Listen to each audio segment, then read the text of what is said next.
Hi, welcome to episode 3 of the Plant Your Energy podcast. I'm Cheryl Armstrong. And I'm Mark Moses, and this is Gabriel Eylicio. I'd like to introduce Hello. him. He's an impactful person in my life, and I'll let him share a little bit about himself. Hello. Like Mark said, I'm Gabriel Eylicio. I currently teach HVACR at the Globe Yard, and I guess I've been teaching for about 15 years. And I was actually honored to meet Mark and help him develop his skills so that he could get out and do something different than what he was doing before. So, from your perspective, you want to kind of run us through when you were in and took the class and what that experience was like for you and how it impacted you. Yeah, so when I got the opportunity to take the HVAC class, obviously I didn't know what I was getting into, but I knew it was something I wanted to take a look at.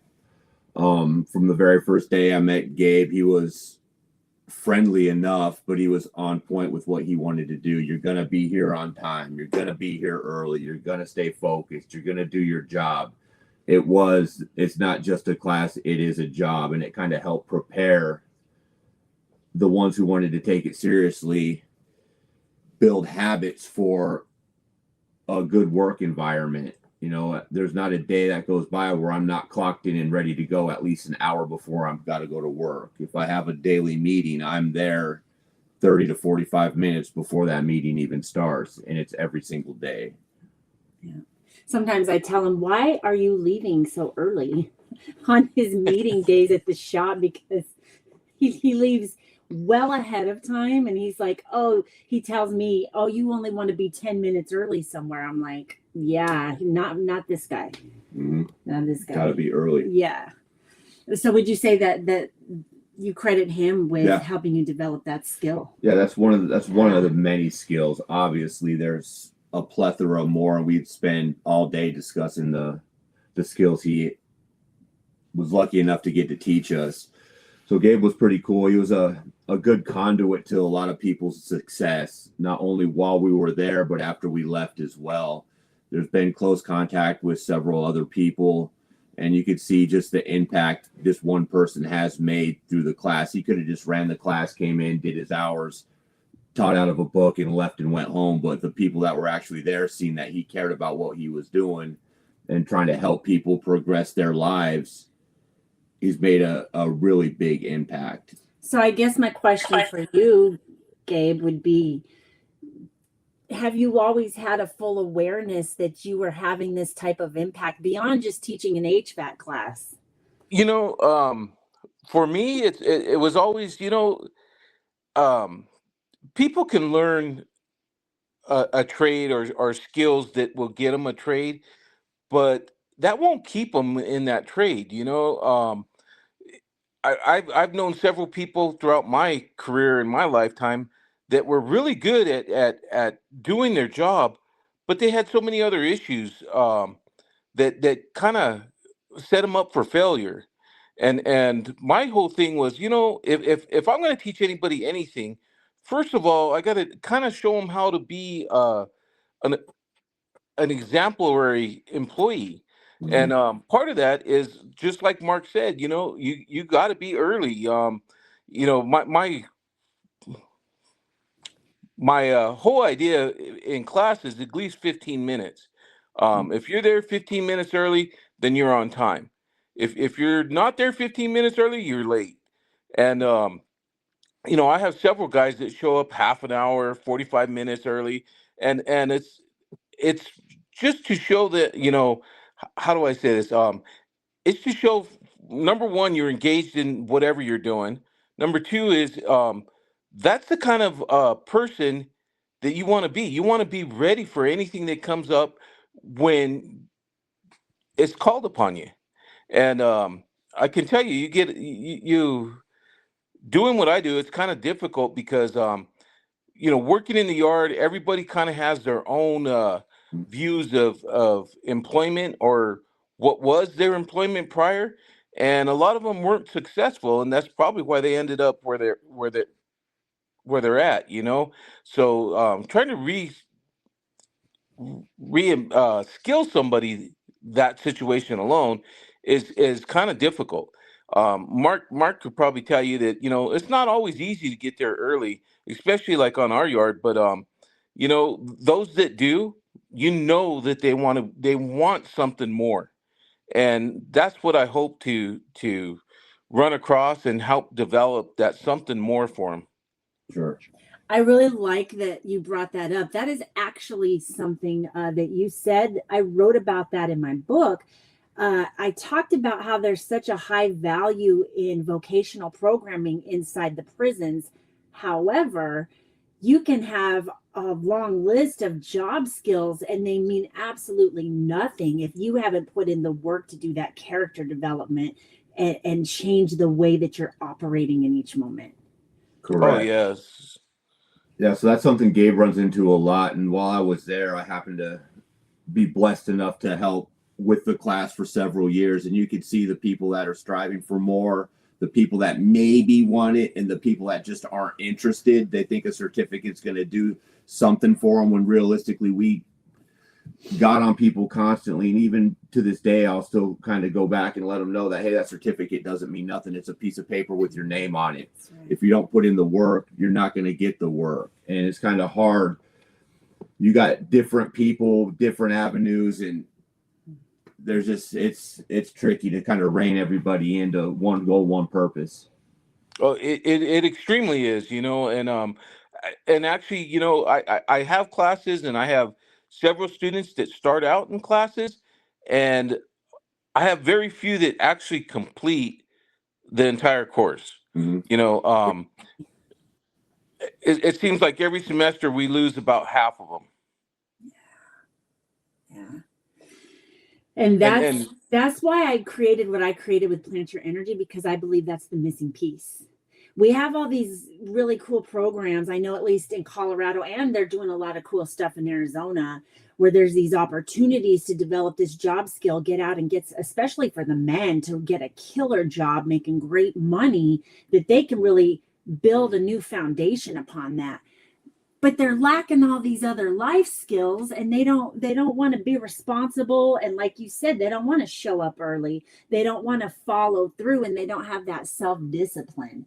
Correct. And that's the key in my mind. Oh, I have to agree with that 150%. You know, I have a lot of individuals that will actually come in and they'll perform well on all the tasks that you ask them to, but you can just know they're not dedicated. They're not ready for their lives to change or to have the impact that they need in order to change their lives. Yeah. And that's what's kind of difficult for me in that situation. I'm sure that's frustrating for you. It's like there's so many complacent people that are okay with the mediocrity. They're just kind of Exactly. going through the motions, you know.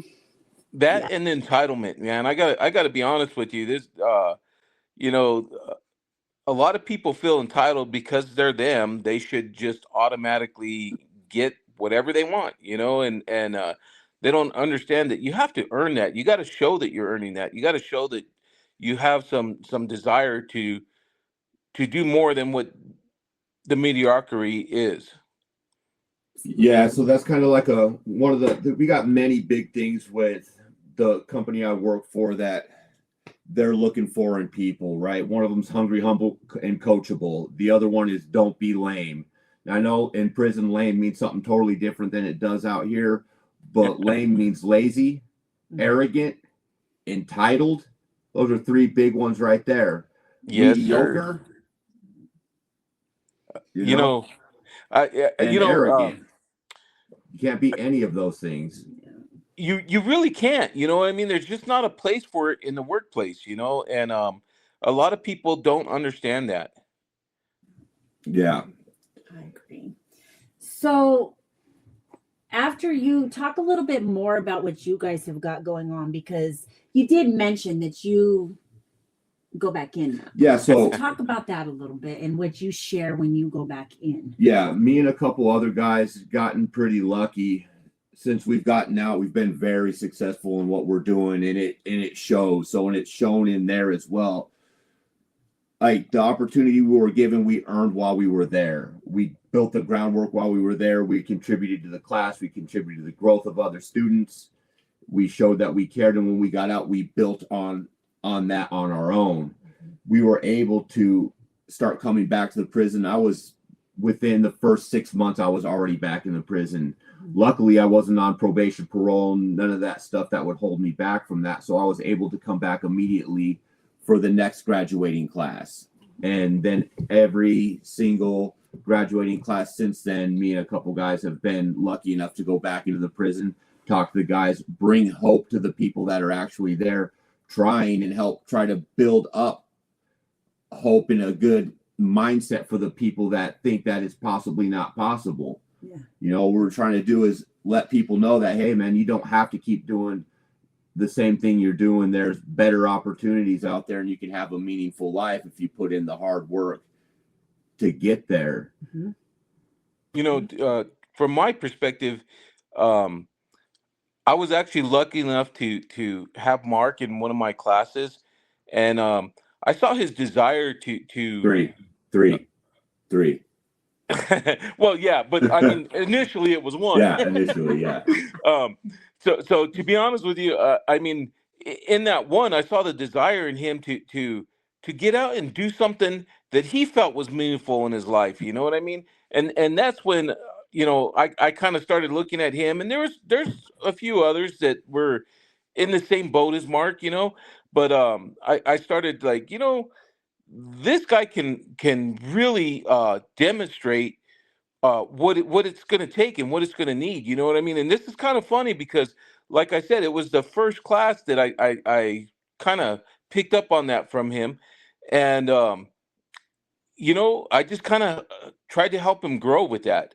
Yeah. And I will tell you that was one of the best decisions I made was to, you know, kind of bring him along and have him help me teach the other guys what it you know what it's going to take for somebody to do what he's doing. You know what I mean? And luckily when he got out, he did keep in touch with me, and I've always respected him for that alone, you know, much, plus other things. But you know, with that being said, you know, he actually calls me up one day, and we're talking, and he told me that you know, he would like to be able to come in and just talk to the students and let them know, you know, what he went through to get to where he's at. And that was like the opening key for me to say, well, come on in, you know, we're doing a graduation. I would really appreciate it if you came in and talk with the guys and let them know what it's actually like for you when you get out and you're trying to pursue a career and you have that DOC number, you know, and that's kind of a situation where in HVAC, I know it's not as difficult as some of the other trades that they teach in prison to overcome that, but it's still there. You know, people just don't forget, and you got to change their opinion of who you are and what that actually means. And luckily with Mark, and there's quite a few others that they've actually lived that and show that, and they're how do you say this? They're an emotional support for all of my students, you know, and I know that Mark's kind of aware of that, but I don't think he's fully aware of how much that actually means to those guys that are in that situation where he was at, you know, several years ago, and going through the course. And you know, this last graduation, Mark and a few of the other guys, they actually did a program that I kind of got developed years ago where I called it head of the class, where like the top students got a tool so that when they got out they could hopefully, you know, take and use that tool in their career. These guys actually purchased tools, brought them in, and distributed them to the top students of the class this semester or last semester, and And my I can't garage call got it some that no next ones more. as You know what well. I mean? In my Yeah. opinion, that's like a pay it forward type thing, and honestly, it's made that in itself has made a huge impact for these guys. They all talk about it, and that's really great. But it's more the fact that these guys came in here, they learned something, they went out there, they demonstrated what they've learned, they Mhm. lived their lives in such a better way than most people I know, and that's just a desire for me to help spread that through the rest of the students that I have. I mean that, and I think a lot of people that haven't been a part of this world, they have no idea how significant and it is for the people inside when these guys do something like that, for them to be thought about in a forgotten world inside. For you guys to be all chipping in Hmm. to buy tools for the, what do you call it, top head of the class? Yeah. For the head of the class student. I mean, Mark has had people that have hit him up after they get out, and they don't have the money to get the tools to get into the HVAC field, right? It's a real issue. It's a barrier for them. And so this is your guys' small way of planting your energy and paying it forward, like you said, and giving something to these guys that have nothing. Yeah. It could be a game Yeah, changer. It is a game changer. So what we're trying to do is not only build hope for people that are getting out, but we're also trying to bring down the rate of return. For people that don't know me, I've been to prison probably 4 separate times. You go, you mess up, you come back. You go, you mess up, you come back. Obviously, this last time was the last time, but I want that to be the last time for other people as well, because it's definitely possible. The end goal is to try to shut as many of these prisons down as we possibly can. If there's no bodies, there's no work. I'm sorry, guys, find another job. hey, I got to be honest with you. That's the whole reason why I chose to teach in the prison, was because you see that recidivism rate that Mhm. just keeps growing.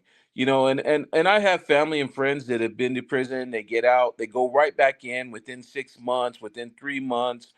Some of them within 3 days. You know what I mean? And it's because they really um don't know anything different than what got them in prison, that's the way I kind of looked at it. I mean, there's just some people that you can't touch or you can't change because Sure. that's what's instilled in them. But there's those people that just kind of don't have the necessary skills to say, look, I want something different. I want to um develop myself so that I can be, I say it's a productive member of society, but it's really not. It's just to be to the best of my ability that I can be, so that I can enjoy myself and my family and my friends. Um, and that's why I decided, when the offer came up to go work in the prison, at first I was a little kind of, do I really want to go in there and waste my time, and then I started thinking about it, and I was like, most of the people I know have been in prison or out of prison, and they're having difficulty. So maybe I could go in there and hopefully just get one person to see that, life is much better than being in prison. And Yeah. luckily, I feel like I kind of accomplished that goal. So just like anything else, you set bigger and higher goals and just keep going with it, and eventually I ran across Mark, and there was a few others that I really got to say thank you to, because they made it possible for me to keep that desire going, to keep showing these guys, there is life after prison, and it's what I make of it. It's not what Mhm. what people say it's going to be, it's what I make of it. I think one of the very most important things to remember in that process, though, is that you have to put in the work. Yeah. Somebody could teach you a skill, somebody could buy you a few tools, help you out. But if you have not changed your mindset and you're not willing to honestly sometimes exhaust yourself from the effort you're putting into creating that new life, it's not just going to fall in your lap. And I think that sadly, that's where a lot of people with limitless potential fall short. That's it. Yeah, so that's kind of what I tell people too, because luckily while I was there during the COVID time, and I know it's very controversial that the people that in prison got the COVID money. Well, I took my COVID money, I saved that, and that's what I used to springboard me to get my driver's license back. Okay. I had speeding tickets that turned into driving without license tickets, and it was just a barrier that would have at any other time been something I couldn't have managed. Because when we get out of prison, we have absolutely nothing. People don't realize that, but when you leave with the clothes on your back, maybe a $200 check if you're lucky, and you're in debt immediately because you're going to pay a halfway house. So while I was there, I saved every penny of that and used that to get my driver's license to springboard my life forward. What should be happening in a lot of those cases where these people got these petty things, these driving infractions, this and that, are just like serious roadblocks to keep them from going forward. That stuff needs to start getting looked at and kind of getting pushed to the side a little bit, because that's kind of what's keeping people stuck in that same cycle where they're feeling hopeless. Not everybody gets that opportunity that I did where they were able to do that. Yeah.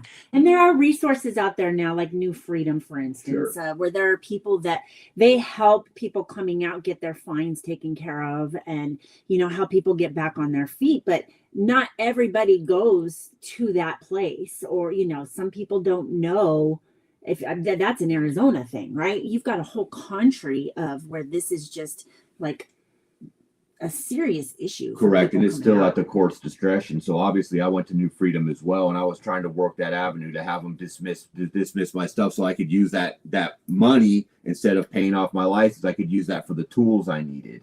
There's thousands of dollars worth of tools that I needed. Unfortunately, Pima County and the city of Tucson didn't want to do any of that. They didn't want to help me out, not one bit, with getting that stuff taken care of. So I did it on my own. Luckily, I did have some family support that they were able to help me out with the tools to get me started. But a lot of people don't have that. Yeah. You know, you're exactly right. You know, they're actually kind of trying to start, and I've been kind of promoting.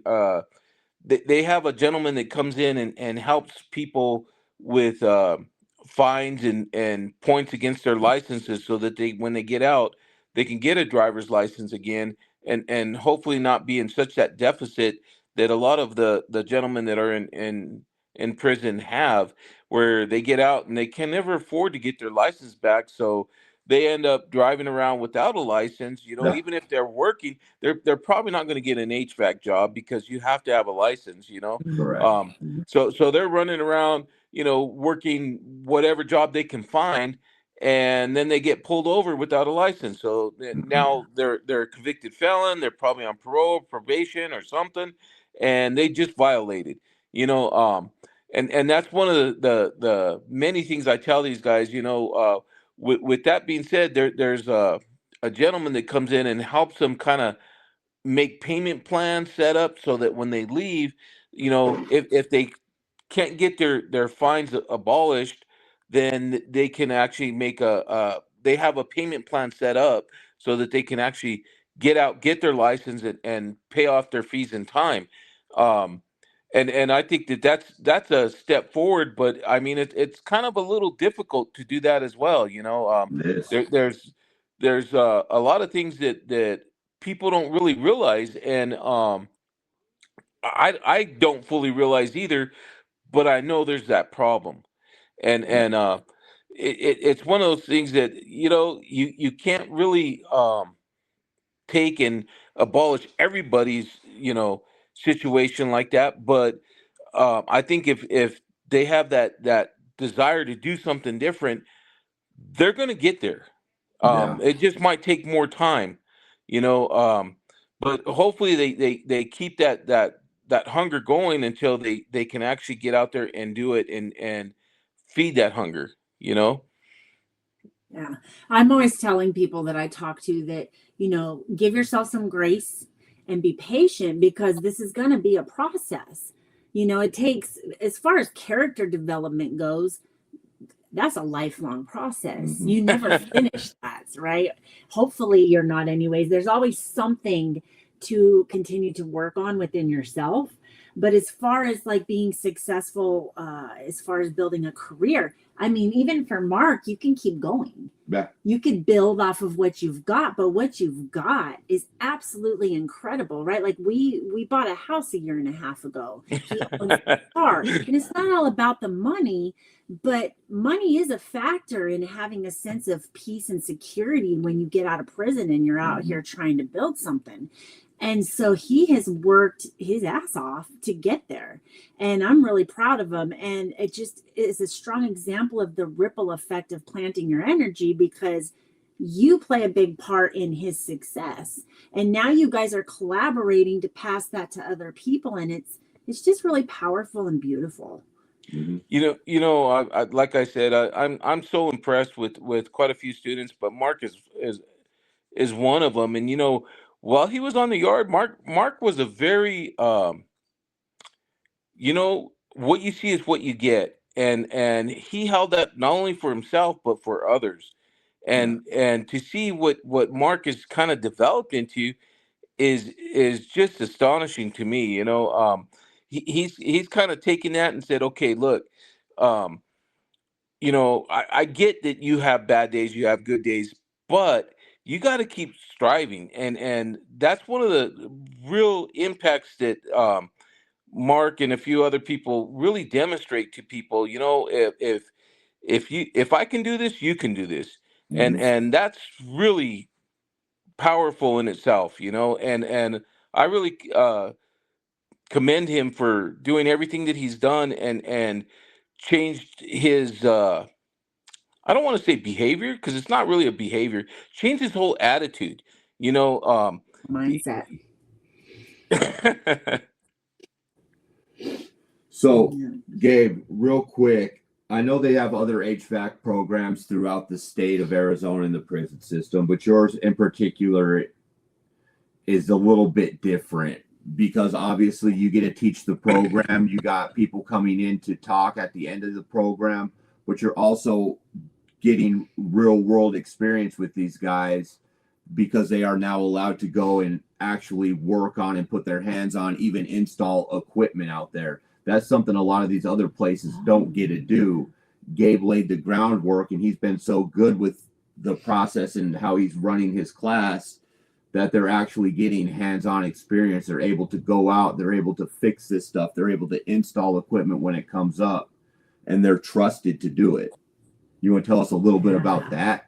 Whew, man, that I really feel kind of lucky, and it's because people like Mark that have been in my class, and actually they showed our penitentiary system personnel that um, these guys are not only desirable, but they're willing to help, and that's one of the things that you don't see a lot in prison. Uh, and even in my classes, I still have students that, oh man, I don't want to work on this place and fix Mm-hmm. my own mousetrap. You know what I mean? So it was kind of a hard thing to get developed, but luckily with some of the students that actually had the desire to learn more and get that hands on, it's made it so that I've been able to speak to the deputy warden, the captains, the wardens, and actually get it to where they trusted us just enough to let us do some work that's saving them money. You know what I mean? That's Mm-hmm. kind of the underlying statement of all this, is it actually saves the correction facility a lot of money by having the class there and able to work on their equipment instead of calling in a technician. For one, our yard is kind of remote from most big cities where they would have to be an approved contractor to come in and do that, and it saves them quite a bit of money, because as Mark could tell you, even the company he works for would probably have a pretty hefty bill on Mm-hmm. coming in and just you know topping off the refrigerant in a unit, or changing a run cap or whatever, you're talking a couple hours drive time plus the time to diagnose the unit and then change the parts. The prison's really kind of saving a lot of money. And when we were able to kind of go in and say, okay, look, we will PM your units. And that's how it all started, a basic preventative maintenance. We went in and we PM'd some units and we found quite a few of them that weren't working right. And, I talked to the maintenance supervisor and he said, well, yeah, but, that's all you guys are allowed to do. And I just kept, running it up against the wall there for a while. And then one day I just happened to run across a DW and told him, hey, look, you guys have issues with these units and we can repair them for you for just the parts, and he was like, well, I don't know if they're equipped to do that. And I said, no, but I am, I have the tools. I purchased the tools. And actually, when I first started purchasing tools, it was more like look, this is what you're going to be using. This is what is used in the field. And we kind of changed that to where our tools probably get used just as much as Mark's personal tools do on his daily job, So like I said, it was a lot of my talking behind the scenes, but it was a lot of the guys in the class that make that possible. Sure. And with that, throughout the time now, you've gotten real buy-in with staff support. Obviously, the higher ups that are there support everything you're doing because they can actually see the growth from the people that have left as well as the growth from the people that are there in the class. Oh yeah, and with that being said, Mark, the actual warden, not the deputy warden, but the warden came to our yard a while back, and he's trying to develop a crew that will go from yard to yard repairing units, and he actually made it known that the crew's going to start with our class. Yeah. And once they complete the class, then they'll be eligible to apply for this position where they're going to go from yard to yard repairing units. And I'm really, how do you say this? Biting my tongue, holding that back because that would be such an opportunity for individuals, that have been through the class, and I just can't wait for that to get started. But how DOC runs is they say all this stuff and then they don't do very much with it. Yeah. That is incredible. Mark had not shared that with me. I don't think I've shared that with a lot of people yet. That is really exciting and perfect example of how everything starts from nothing, from an idea. And the people who are persistent, like you have been, and who keep being a voice for people like this guy and all the people that are in your past and current class, that's what it's all about. I mean, look at what you've been able to do with that persistence.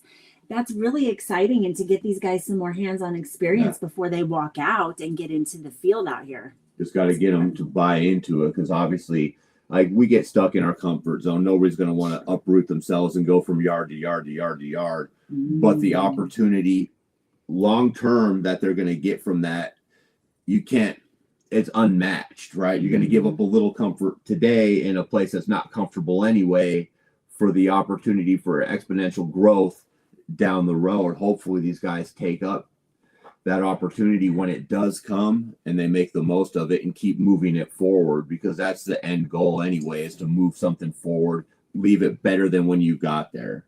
You know what? That really truly sums it all up, Mark, because that's what it is, hopefully they'll see it as an opportunity for their future and continue to run with that. I'm trying to help them develop that where if they can do it on a prison yard, then it will be much easier to do it in the public. Correct. That's a big thing, to go from little minimal hands-on. Like when I actually took the class, it was minimal hands-on, and as we carried on with the class, it grew and grew and grew. But even after I got out, it's like, this is not enough. It's still not enough. Correct. It's right. enough to get you the base. It's enough to get you started. It's enough if you got the attitude. It's enough if you got the drive. Some people are going to take that's enough and move forward with it. Some people kind of won't. But to give them that extra kick would be even better. Mm-hmm. Yes, sir. I have to agree with that. Yeah. So, in wrapping up, how would you like to continue to plant your energy in the role that you have? Do you have ways you want to expand upon what you're doing, or are you, there's always, like we said, the new goal. That's kind of a not really a tricky question, but for me myself, my real desire for what I'm doing is to see people like Mark, for instance, get out there and be successful. And when they get to a certain level, which Mark is, in my opinion, is always kind of surpassed. But when they get to that level where, you know, that recidivism thing is not going to happen in their lives. That's my real big desire, is to show people that there's another side of life that you just got to get out there and make for yourself, because nobody's going to hand it to you. You got to earn it. You know what I mean? And if you earn it, you'll appreciate it. And when you appreciate it, you'll just keep getting better and better at it. And that's my big desire, is to see people like Mark get out and just take that ball and keep going with it, and for me, it's the develop of my class is kind of difficult because my hands are really tied. I know that you guys understand what I'm saying when you're talking about a prison administration and facility where they don't really like inmates knowing more than they know, and it's been kind of a difficult door to hit, where in Mark's time we were with the Florence prison yard. Now we're with Graham prison yard, and there's an HVAC supervisor on the Graham yard that came up and really kind of said, "Well, I own my own HVAC company, and I do this and I do that." And I you can spend 5 minutes with him and realize that I don't know where he got his training, but he's not experienced enough to really kind of say that. And he didn't like it when I've had certain students kind of surpass his knowledge, and it kind of was a setback for a little while. But now it's like, do I want to drive the Globe to work on a unit? No, let's just have them take care of it. You know what I Right. mean? So that's one of the things that we kind of run against all the time.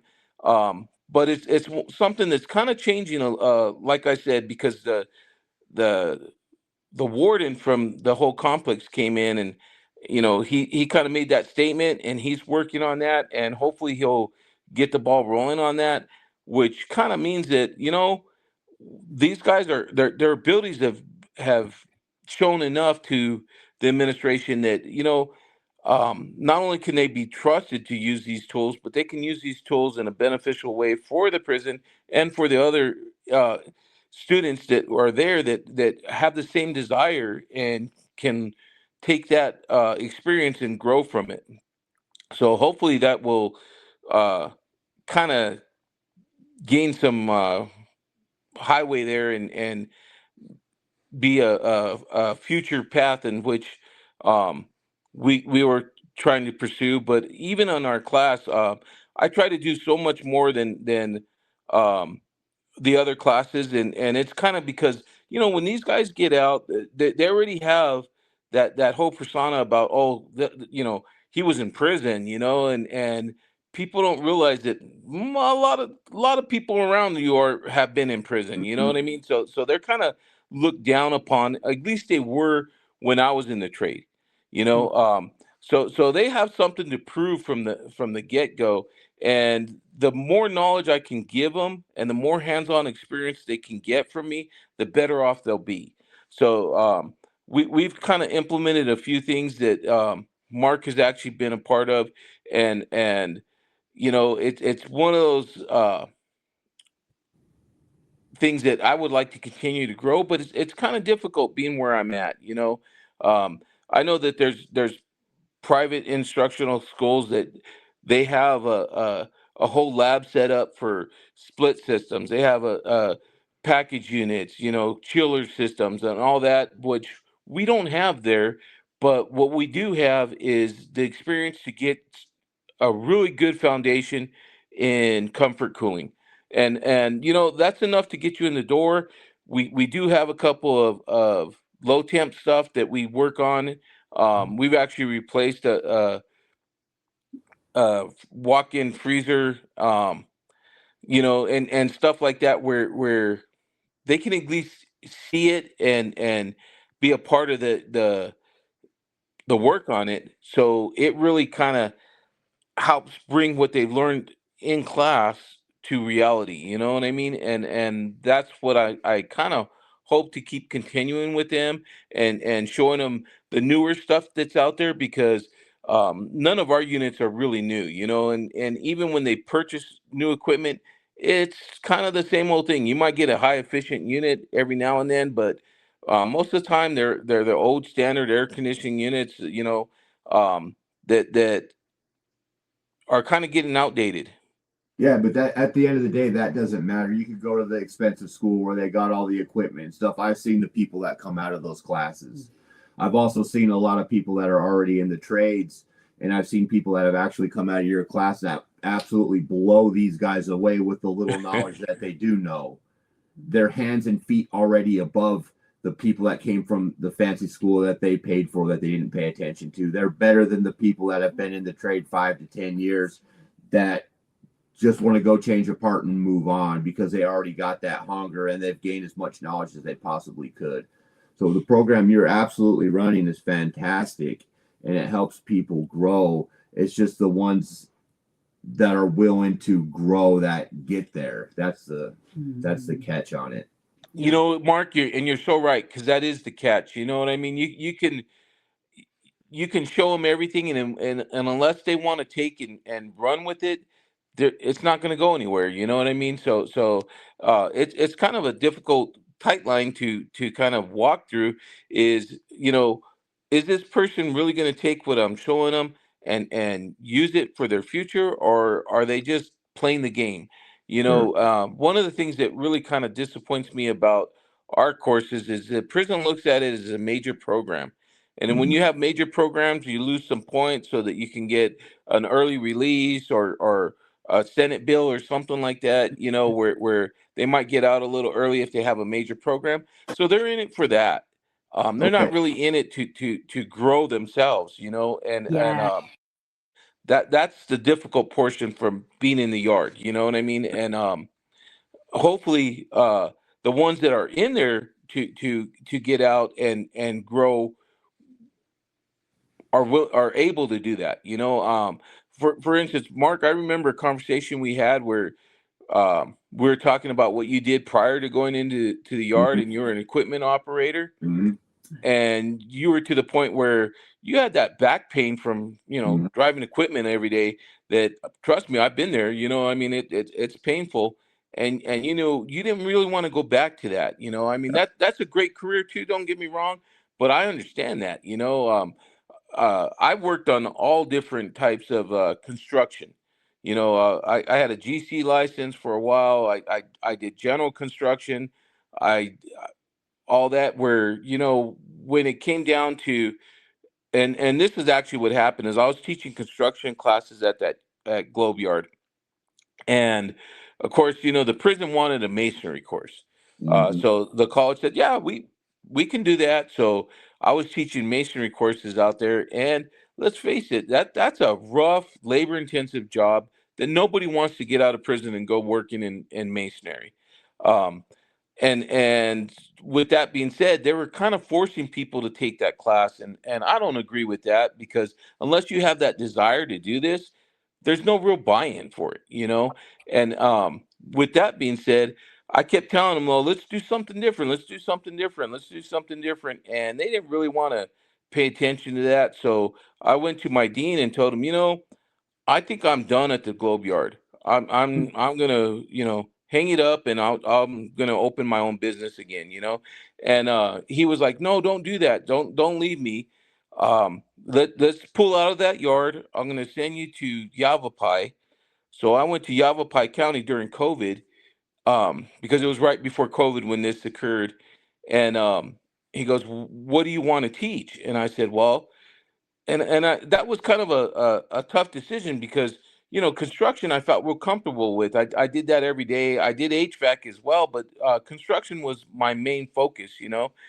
And I started thinking about it, and what I always worked another job other than what I did in my personal job. You know what I mean? So I worked for Gila County, and I was a I was a housing service supervisor for the weatherization, CDBG grants, home grants, and with that being said, HVAC was a big portion of that.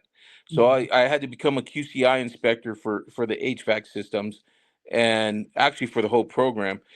And I just thought about it, and I thought, out of all the trades that I'm aware of, the one that is probably the least labor intensive, as far as physical labor goes, is HVAC. So that's what I told him, and he's like, "All right, well, we're gonna hold out and see if they want us to go back and teach HVAC." So that's what we did. Nice, nice.